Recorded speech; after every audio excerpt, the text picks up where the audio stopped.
Muito tempo atrás, em uma terra muito distante, um homem teve 12 filhos, mas o seu preferido era o mais novo deles, chamado José.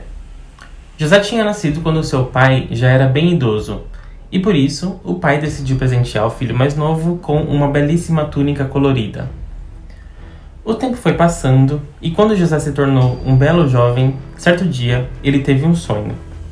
E nesse sonho, ele viu um feixe de trigo que representava a si mesmo e também 12 feixes de trigo menores que representavam seus irmãos.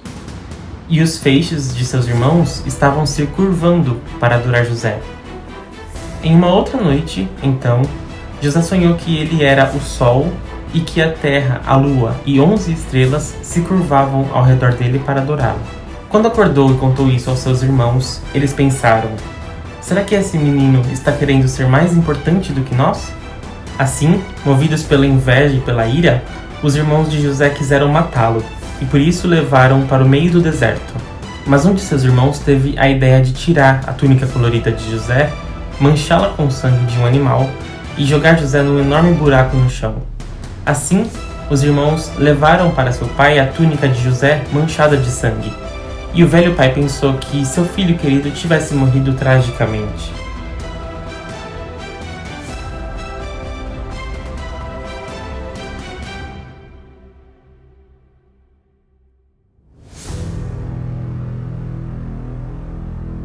Enquanto seu pai achava que ele tinha sido morto, José acabou sendo encontrado e levado por um grupo de mercadores, que levaram para o reino em que moravam.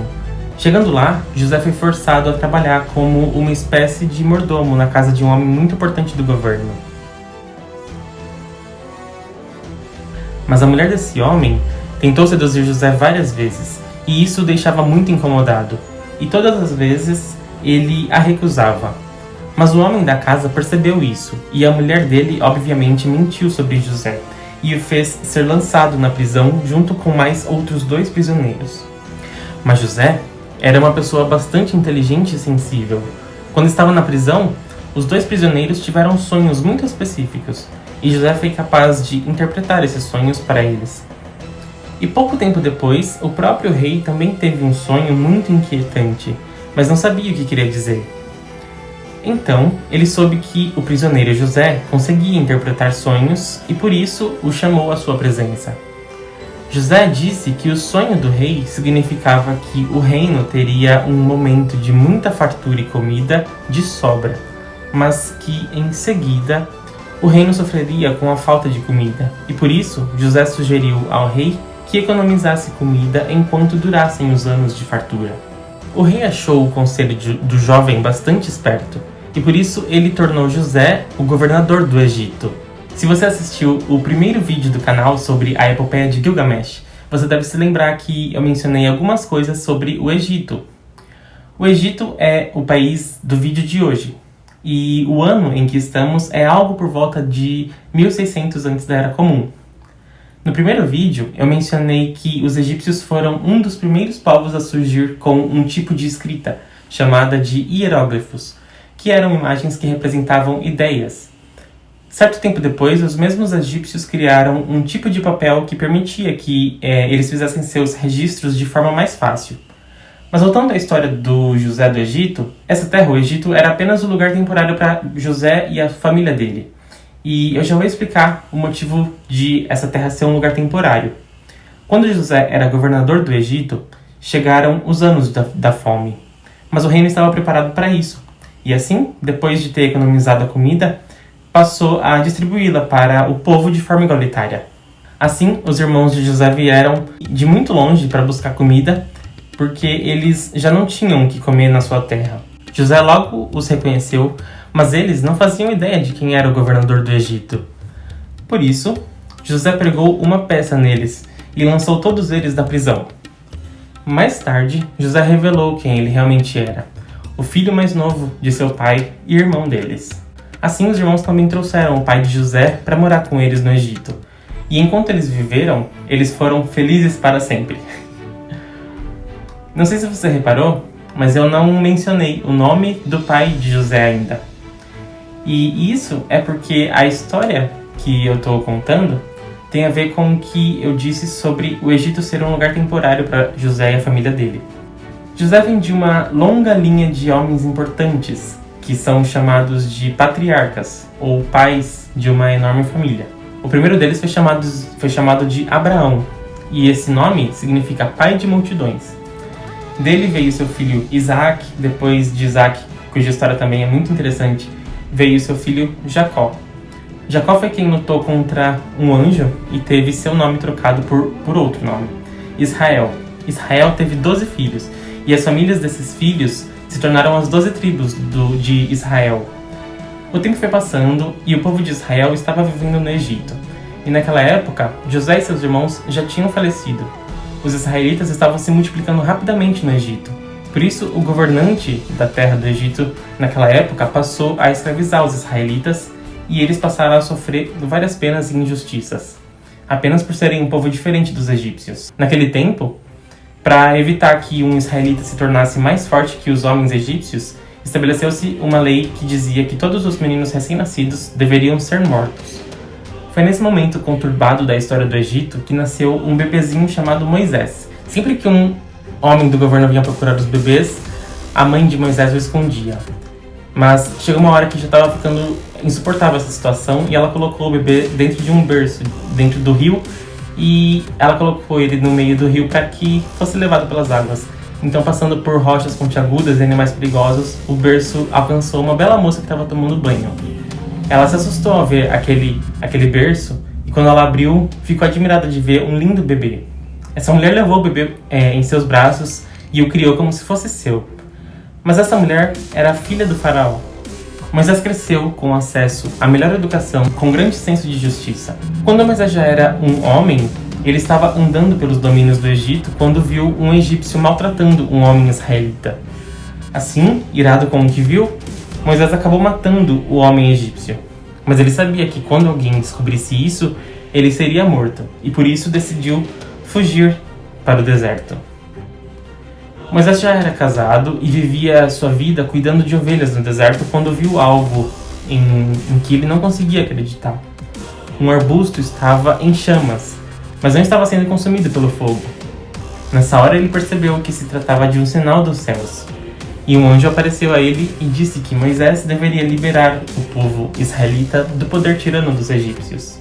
Assim, Moisés, agora já com 80 anos de idade, tenta conversar com o faraó para libertar os israelitas, mas o faraó recusa o pedido de Moisés e por isso ele diz que dos céus cairão 10 pragas terríveis que causarão muito mal ao povo egípcio. O faraó não acreditou, e assim, depois de uma praga atrás da outra afligir o povo do Egito, os israelitas conseguiram fugir de lá. Mas o faraó era muito teimoso quanto a isso, e ainda assim mandou os homens que restaram vivos do seu exército com seus cavalos e carruagens atrás do povo de Israel. Foi nesse momento então que Moisés se deparou com um caminho sem volta. Atrás dele estava o exército egípcio e na sua frente estavam as profundas águas do Mar Vermelho.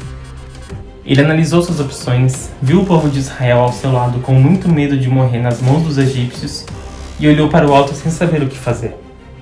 Então uma voz do céu o instruiu, e ele acertou o seu cajado nas águas do mar, e ele subitamente se dividiu.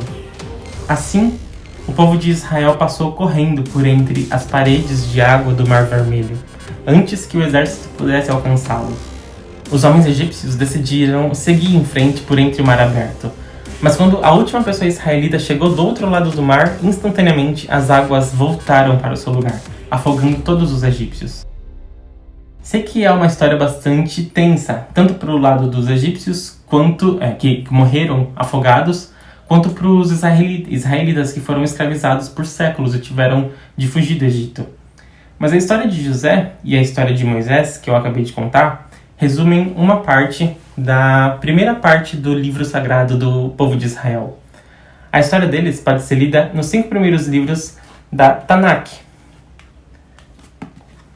Os judeus chamam de Torá os 5 primeiros livros do Antigo Testamento cristão. A Bíblia hebraica é composta pela Torá, que eu acabei de falar que são os 5 primeiros livros do Antigo Testamento, pelo Neviim, que são os livros dos profetas, e pelo Ketuvim, que são os livros poéticos. Infelizmente eu não falo hebraico, mas essa Torá, essa Tanakh contém basicamente os livros do Antigo Testamento. A história de José vem desde o começo do livro de Gênesis, com Abraão, Isaac e Jacó. Quando o povo de Israel atravessou o Mar Vermelho, as pessoas só conseguiam reclamar porque estavam com fome, ou com sede, ou com calor, ou com frio. Mas ao longo de todo o tempo em que eles vagaram pelo deserto, o Deus de Israel mandou comida, água, nuvens de dia para abrandar o calor e colunas de fogo de noite para suportarem o frio. E assim o povo viveu no deserto por muitas décadas. Nesse meio tempo, Moisés recebeu de Deus, no topo de uma montanha, as placas contendo os 10 mandamentos, que eram leis que o povo deveria seguir a fim de alcançar salvação e crescimento espiritual. E toda a história sobre a peregrinação do povo pelo deserto, as leis de Deus para o povo e como eles viviam ao longo desses anos é contada nos livros de Êxodo, Levítico, Números e Deuteronômio. Com as histórias de José e Moisés, eu acredito que consegui resumir bem os 5 livros da Torá para o que é importante nesse vídeo. Mas agora eu tenho 3 coisas importantes sobre tudo que eu falei aqui. A primeira coisa importante. Ao longo da história do Egito, os faraós e seus homens mantiveram registros bastante precisos sobre a época em que viviam e como viviam. Mas o período de José é um período em que não se fizeram muitos registros, o que torna quase impossível dizer se ele realmente existiu. O segundo ponto existem muitos nomes para o povo de Israel: israelitas, judeus, hebreus. O termo hebreu pode derivar do nome Eber, que foi o fundador de um antigo povo nômade que vivia perto do Rio Jordão, o povo ao qual pertencia Abraão. O termo judeu deriva do nome de Judá, da tribo de Judá, que era irmão de José do Egito. A tribo de Judá acabou se espalhando, se tornando uma das maiores entre as 12 tribos. E a região em que ficavam essas tribos acabou sendo chamada de Judéia. Já o termo israelita significa homens de Israel. Se você se lembra que eu disse, Israel era o nome de Jacó, o pai de José, que ele recebeu esse nome depois de lutar com um anjo. E por fim, o terceiro ponto, algumas das religiões mais antigas, mais importantes do mundo, são chamadas de religiões abraâmicas, porque elas acreditam no chamado do homem Abraão e que ele seria pai de multidões. Essas religiões são o hinduísmo, o cristianismo e o islamismo. Todas elas têm Abraão como um líder muito importante, pois foi ele quem surgiu com a ideia de adoração a apenas um Deus.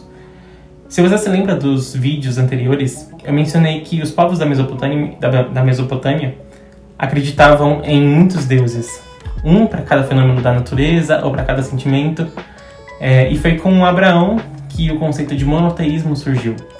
Monoteísmo quer dizer apenas um Deus. Eu quase ia me esquecendo. Uma coisa muito interessante também, que eu preciso mencionar, é que eu tinha aqui em casa essa versão da Bíblia organizada em ordem cronológica. Aqui eles mostram que possivelmente José do Egito teria nascido no ano de 1716, antes da Era Comum, e os organizadores contaram os anos a partir da criação da Terra por Deus em 7 dias. Então eles usaram a descrição que existe na Bíblia sobre quantos anos cada pessoa viveu, a genealogia bíblica, e assim eles calcularam que atualmente nós estaríamos no ano de 6.129, mais ou menos, desde a criação do mundo. Se é possível ou não que a Terra tenha apenas 6.000 anos de idade, não é meu mérito dizer aqui. Mas é interessante notar que se José realmente nasceu no ano de 1716 antes da Era Comum, ele viveu bem próximo do rei Hammurabi da Babilônia. Hammurabi reinou entre 1792 e 1750 a.C., como você pode ver no meu último vídeo. Legal saber disso, né? E uma outra coisa bem legal que eles dizem é que Moisés nasceu provavelmente no dia 6 de março e morreu 120 anos mais tarde, também num dia 6 de março. Então ele teria morrido no dia do próprio aniversário. Isso também é bem curioso, não acha? A cada vídeo do canal eu fico mais empolgado conhecendo a história da literatura mundial. Nós já passamos pelos povos mesopotâmicos e egípcios, falamos sobre o início do povo judeu e no próximo vídeo seguiremos para uma cultura que vem crescendo nesse mesmo período, mas que é bastante diferente do que já vimos até aqui. As informações desse vídeo foram tiradas dos livros A Bíblia em Ordem Cronológica, por Edward Rees e Frank Klassen, da série de livros A História do Mundo de Susan Weisbauer, pela editora Filocalia, e de cursos virtuais pelas plataformas Great Courses e Udemy. Você pode comprar esses livros pelos links na descrição. E se você gostou desse vídeo e se apoia projetos como esse, não se esqueça de curtir para que eu possa continuar trazendo a vocês mais livros da história da literatura mundial.